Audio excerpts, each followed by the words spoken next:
For many of us, passion for travel is awakened whenever we have the opportunity. We often visit famous destinations that are a must for any traveler, such as Paris, London, Berlin, or Rio de Janeiro. And usually, we find it easy to visit these places. Your experience traveling can vary greatly depending on your nationality. Generally, citizens of the European Union and the United States have an easier time.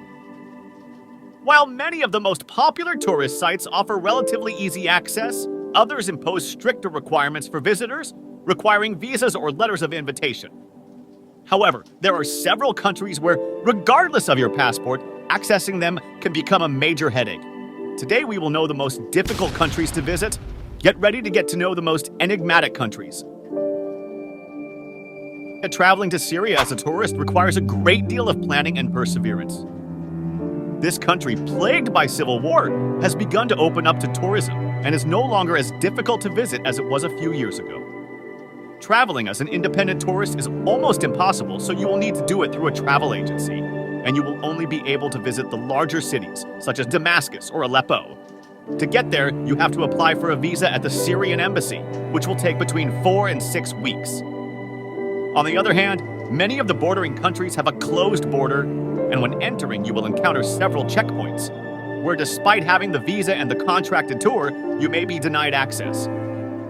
There are flights to the country from Cairo, Tehran, or Moscow, but the most comfortable way is by car from Beirut, Lebanon. If you have visited Israel, forget about entering Syria, and if you have stamps in your passport from border places such as Sharm el-Sheikh, Egypt, and Aqaba, Jordan, you will not be able to enter either, since security guards will assume that you have entered Israel from there.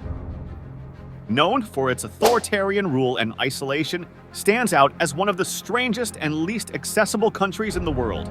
Despite abundant natural resources, many of its citizens live below the poverty line. Its dictator severely limits freedom of expression and access to outside information, and has established a cult of personality similar to the one in North Korea, where we can see statues and paintings of the dictator. It has numerous attractions such as its capital, Ashgabat, which holds a Guinness record for having the most white marble buildings, as well as the Gate to Hell. If you want to know more about this country, I have a video in which I talk about Turkmenistan, its government, lifestyle, and traditions. But if you prefer to live it, you will need a letter of invitation from a citizen of the country to get a visa. The visa is often refused for no apparent reason. As in other countries on this list, the most common way to visit is with a travel agency and tour guides, with whom you must stay at all times. The authorities must be informed of your route and your plans.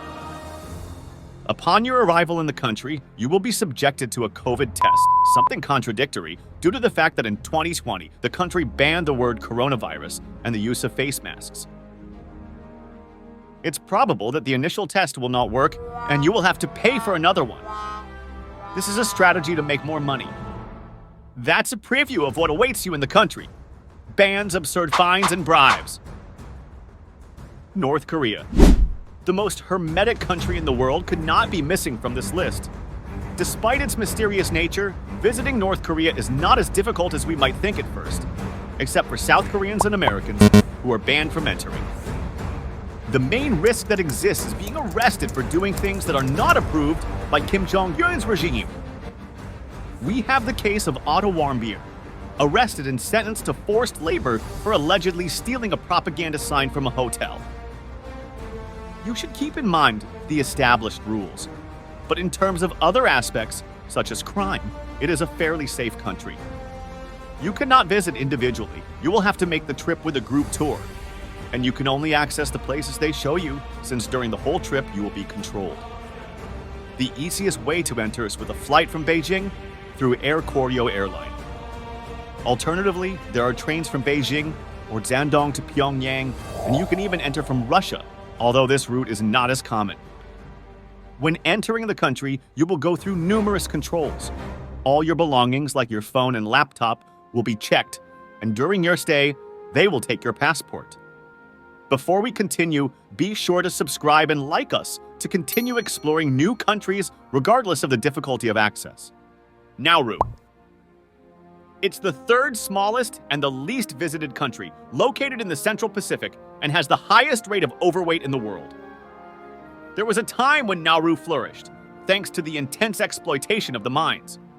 During this golden period, Nauru's GDP per capita surpassed that of developed nations, including the United States, making this small island among the wealthiest countries per capita. The wealth manifested itself in investments in infrastructure, such as hotels, and a remarkable increase in the number of luxury brand vehicles running out of space for them on the island. However, once the mines were depleted, the country plunged into a tremendous crisis.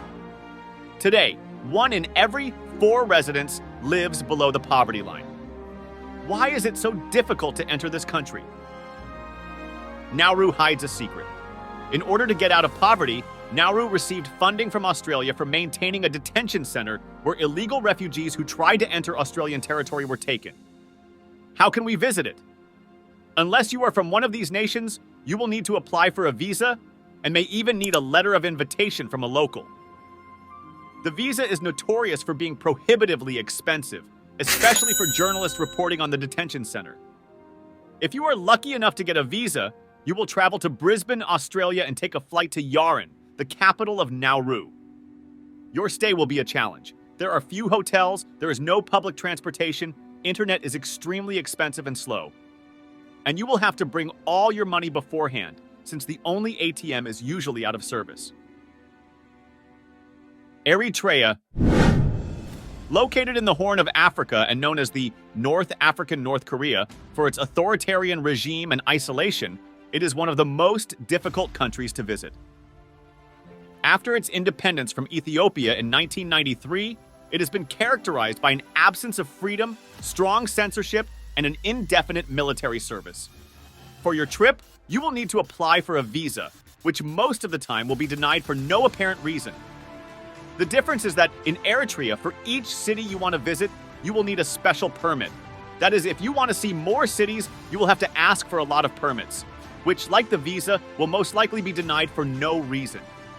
You won't even be able to leave the capital without a permit, and some of them can take weeks to be issued. Its land borders are closed, but there are several airlines that operate flights to Eritrea, so once you have obtained all the appropriate permits, you will be able to arrive without any problems. Other aspects to keep in mind are that the internet is heavily censored and is among the worst in the world. Having internet at home is forbidden for the local population. Blackouts are very frequent, and at night there is no light. In addition, there is no ATM, so you will have to carry all the money you are going to use. Libya. Since the overthrow of Gaddafi in 2011, it has been marked by conflict, insecurity, and division. Libya presents a challenge when it comes to access. Visas are frequently denied, so if you don't have contacts within the country, it's quite difficult to visit. Another alternative is going with travel agency.